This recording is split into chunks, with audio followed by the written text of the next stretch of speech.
जैसे मैंने पत्री जी की बांसुरी वाली जो हैंड फ्री लगा के ध्यान कर रही थी तो मुझे कुछ सुनाई नहीं दे रहा था, बस ओनली अपनी हार्ट बीट सुनाई दे रही थी।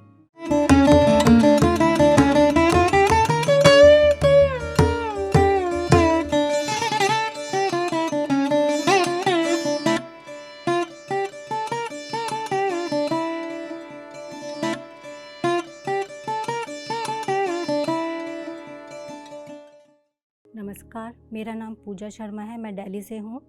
ध्यान की यात्रा मेरी 2021 से स्टार्ट हुई थी। उस टाइम मैं बहुत डिस्टर्ब चल रही थी, मतलब कुछ फैमिली प्रॉब्लम्स थी और काफ़ी टाइम से ही, मतलब शुरू से ही, बचपन से ही मैं ऐसा क्यों मेरे साथ, वैसा क्यों, प्रॉब्लम्स बहुत थी। फिर मैंने एक वीडियो देखी ध्यान से मुक्ति और ध्यान से चमत्कार की वीडियोस मैंने देखी, आत्म यात्रा देखी। तो मैंने सोचा जब मैं इतना कुछ सह रही हूँ तो मैं ये 40 दिन ध्यान करना है और नॉनवेज नहीं खाना है। और नॉनवेज मैं शुरू से ही नहीं खाती थी, तो मैंने ये ध्यान कि मैं भी 40 डेज़ करके देखती हूँ। फिर मैंने वो स्टार्ट करा। ध्यान से पहले और ध्यान के बाद मेरी बिल्कुल लाइफ चेंज हो गई। जब मैंने ध्यान करना स्टार्ट करा कि मतलब कि कुछ नया नया कर रही हूँ, बहुत खुशी से स्टार्ट करा। फर्स्ट डे ही जब मैं बैठी, बड़ी खुशी से बैठी, तो मेरे आंसू आने स्टार्ट हो गए। और मतलब कुछ ऐसे दुख में नहीं थी, बहुत हैप्पीनेस मूड में बैठी थी। और दूसरे दिन भी मेरे आंसू गिरने स्टार्ट हो गए, पर मैंने ध्यान कंटिन्यू करा। तीसरे दिन मैंने जब ध्यान स्टार्ट करा तो मैं डांस कर रही हूँ, कथक, पता नहीं क्या था वो, कथक था क्या था। और तब भी मैंने ध्यान कंटिन्यू रखा। फिर मैंने सोचा कि मैं गलत तो नहीं कर रही, पर नहीं, फिर मैंने कुछ वीडियो देखी, नहीं मतलब ध्यान कंटिन्यू रखना है। फिर चौथे दिन भी मैं ध्यान कर रही हूँ, अपने सांसों पे ध्यान दे रही हूँ, और तब भी मेरे माइंड में वो डांस ही चल रहा है, मतलब मैं डांस कर रही हूँ, दिख रहा है मुझे। तीसरे चौथे दिन के बाद जैसे मैंने पत्री जी की बांसुरी वाली जो हैंड फ्री लगा के ध्यान कर रही थी तो मुझे कुछ सुनाई नहीं दे रहा था, बस ओनली अपनी हार्ट बीट सुनाई दे रही थी। मतलब 1 घंटा अगर मैं ध्यान में बैठी हूँ तो मुझे मेरी अपनी हार्ट बीट सुनाई देती रही पूरे टाइम। कभी शिवरिंग होती थी, कभी कुछ वाइब्रेशन होती थी, कुछ लगता था एनर्जी आ रही है। फिर 5वें छठे दिन मेरे सीधे पैर के घुटने में इतना पेन कि कभी ऐसा पेन मैंने सहा नहीं, पर मैंने फिर भी ध्यान कंटिन्यू रखा। और वो पेन मुझे इतना था कि मतलब लाइफ में इतना पेन मैंने कभी अपनी बॉडी में नहीं सहा, तब भी वो पेन में ही मैंने ध्यान कंटिन्यू रखा। 10-12 दिन बाद जब मैं ध्यान में बैठी तो मुझे एक साधु जी नज़र आए, जैसे वो ध्यान में ही बैठे हुए हैं और उनके पास एक बुक चमक रही है। तो मैंने वो बुक देखी, बुक पे लिखा हुआ था वेदांत। फिर बाद में मैंने सर्च करा वेदांत क्या होता है। वेदांत मतलब 4 वेदों के बाद जो उसका सार होता है वो वेदांत होता है। फिर ऐसे ही मुझे एक बार गणेश जी नज़र आए, जो मैरून कपड़े में डांस करते हुए आए, और उन्होंने मुझे कुछ दिया, और उसमें एक शीशा ही था, उसमें मैं खुद अपने आप को देख रही हूँ और कुछ वर्क कर रही हूँ, मतलब लिख रही हूँ। मुझे आरके एंजल दिखाई दिए, और मतलब ऐसे नहीं कि वो मुझे बोलेंगे आके कि वो आरके एंजल है, थॉट के ज़रिए ही उन्होंने मुझे बताया कि मैं आरके एंजल हूँ। मैं बहुत हैप्पी हुई उनको देख के। ध्यान से मैंने बहुत सारे अनुभव करे, जिसमें से एस्ट्रल ट्रैवल भी है। एस्ट्रल ट्रैवल जब मुझे फ़र्स्ट टाइम हुआ तो वो 2 तारीख फरवरी को हुआ था 2022 में। उसमें बस मैंने 3 घंटे का ध्यान किया और मैं जस्ट बैठी ही थी तो एकदम ही मेरे ऊपर लाइट, गोल्डन लाइट आई और मेरी सोल बाहर निकली।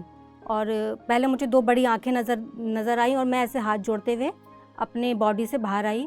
और कोई मास्टर प्रेयर कर रहे थे, वो इंग्लिश में थे, वो सुनाई भी नहीं थी ज़्यादा। फिर इतने में पत्री जी की आवाज़ आई कि यूनिवर्स ने अपना काम कर दिया है। फिर मेरी सोल बाहर निकली और फिर जिस रूम में से, मतलब रूम में गेट के पास रुकी, फिर 2 मिनट में ही बाहर उस गेट को बिना खोले बाहर आ गई। फिर मुझे बाहर ऐसा आके एहसास हुआ जैसे मैंने कुछ पहना ही नहीं है, मतलब हवा लग रही है। और मैं ये मन में सोच रही हूँ कि मेरा पहला एस्ट्रल ट्रैवल है और मैंने कपड़े नहीं पहने हैं। फिर मेरी सोल बड़ी तेज़ी से ऊपर की तरफ गई और कहाँ चली गई, एकदम स्पीड में। फिर ऐसे एस्ट्रल ट्रैवल मुझे बार बार होने लगे। कई बार मैंने पिरामिड में गई, जो मैंने कभी पिरामिड देखा भी नहीं था, मैं वहाँ गई, पत्री जी से बात करी। एक बार मैं 4th फ्लोर से कूद गई, जो मुझे विज़न नज़र आया, और पत्री जी ने मेरा हाथ पकड़ा हुआ है और बोल रहे हैं ऐसा नहीं करना अब। और मैं बड़ी स्माइल से उनको देख रही हूँ। ऐसे ही एक्सपीरियंस मुझे बहुत बहुत हुए, जो मतलब एक छोटी सी वीडियो में बताना असंभव की बात है। पर ध्यान से पहले की लाइफ और ध्यान के बाद की लाइफ मेरी बिल्कुल बिल्कुल बदल गई। मतलब पहले जो मेरे सर पे दुखों की पोटली थी, मतलब वो ध्यान में आने से ही ख़त्म हो गई। अब मैं एक एक दिन बहुत खुशी से जीती हूँ। मुझे पता है मतलब जो मुझे इतनी खुशी अपने अंदर ही, मतलब कुछ नहीं है तब भी मैं बहुत खुश हूँ। मतलब जो मैं एक प्रॉब्लम को लेके जो सोचती रहती थी वो सब ख़त्म हो गया। मतलब कुछ ना होकर भी, कुछ नहीं है, आज कोई स्पेशल डे नहीं है, तब भी मैं अपने अंदर बहुत खुश हूँ। ध्यान ने मेरी बिल्कुल लाइफ 60 डिग्री चेंज कर दी, 360 डिग्री चेंज कर दी। ध्यान से मेरी लाइफ में जो चेंज आए वो तो बहुत सारे हैं। उसमें से एक मुझे याद है कि मैं बचपन से सोचती थी मैं मेरे साथ क्यों और मैं ही अलग क्यों। हम 3 सिस्टर्स हैं, हमें बराबर का प्यार मिला, बल्कि मुझे तो लगता है कि मम्मी से मेरी ज़्यादा बॉन्डिंग है। पर बराबर स्कूलिंग मिली, हर चीज़ बराबर की मिली, पर हर स्टेप में मेरे साथ, मतलब वो दोनों बोल्ड हैं, दोनों बिजनेस, मतलब दोनों वर्किंग हैं, मैं ही क्यों नहीं आगे बढ़ी, मैं ही क्यों घर में रहती हूँ, मैं ही क्यों चुप रहती हूँ। वो इतने बोल्ड हैं, हर जगह चली जाती है, बोल लेती है, मैं ही क्यों अपने अंदर रहती हूँ, चुप रहती हूँ। जैसे कि बहुत सालों से मैं मौन व्रत में जीती आ रही हूँ, इतने साल से। मतलब स्कूल से कंप्लेन तक आती थी कि पूजा बोलती नहीं है।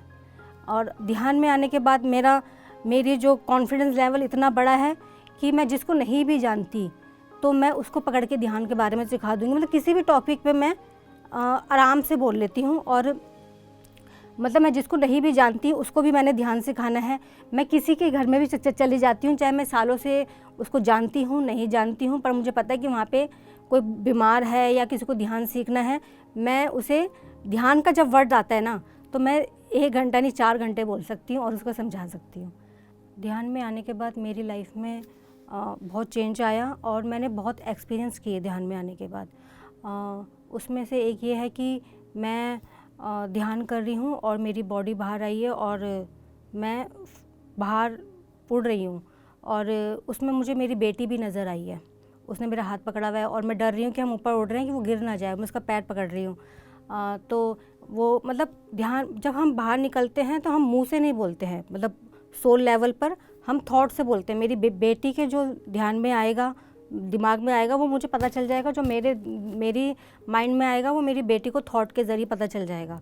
तो मेरी बेटी को बोलती है नानी घर चलते हैं, तो मैंने बोला ठीक है। तो फिर एकदम बोलती ये वाले घर नहीं, आप जाओ, मैं नहीं जाती। वो कहीं और चली गई और मैं पीछे बैक की तरफ कहीं और चली गई। और जिस घर में मैं पहुंची वो मुझे देखा हुआ घर है और मैं कह रही हूँ ये घर अभी भी है। मतलब सीलन सी दीवारें हैं। और मैं थोड़ा ऊपर की तरफ चलती हूँ, रसोई है वहाँ पे और मेरी मदर वहाँ खड़ी हुई हैं। मैं उनके पैर छूती हूँ, गले लगती हूँ, मतलब बहुत ज़्यादा प्यार वाला फील हुआ मुझे उनसे मिलकर। थोड़ी देर बाद मैं आगे आती हूँ तो नीचे कच्चा रास्ता है और ऊपर भी जैसे छपड़े टाइप गाँव में डला होता है, ऊपर भी वैसे ही शेड डली हुई है और आसपास कमरे हैं।